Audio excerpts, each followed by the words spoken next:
This is John, who owns a retail store.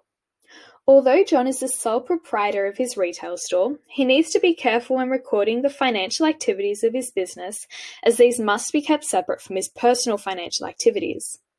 The accounting principle that dictates this rule is the economic entity assumption. To comprehend this principle, it is important to understand the generally accepted accounting principles, or GAAP. These are a set of principles that guide accountants when recording and reporting financial data ethically. One of these principles is the economic entity assumption that states that an owner's financial activities must be kept separate from their business's financial activities.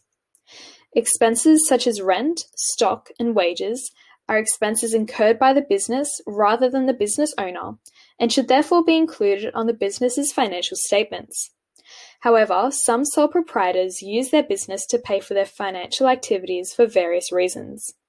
This makes it difficult for accountants to prepare financial reports and is confusing for those viewing the financial statements.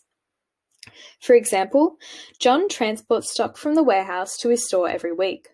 He purchased a van to transport this stock because his old car was not large enough to transport all the stock. John recorded this expense as a business asset. Since this expense is intended to be used for the business, John was in accordance with the economic entity assumption when recording this expense. Another example is John's holiday to New York. John's store is doing well, so he decided to use money from his business to finance his holiday and pretend he was on a business trip. This goes against the economic entity assumption because John used the business's money to pay for his personal holiday. After spending lots of the business's money in New York, John's business can't afford to pay for the cash register it needs. He decided to use his own money to purchase the cash register and record it as a business asset. However, since John used his personal money to pay for the cash register, it is not owned by the business and should therefore not be considered an asset of the business. John therefore violated the economic entity assumption again. In addition to the retail store, John also owns a cafe. Since his retail store does not have much money, John wishes to combine the financial records of both businesses.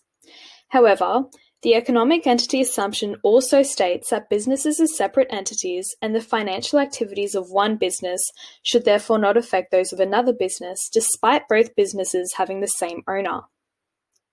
I hope you learned something from this short video explaining the economic entity assumption. Thanks for watching.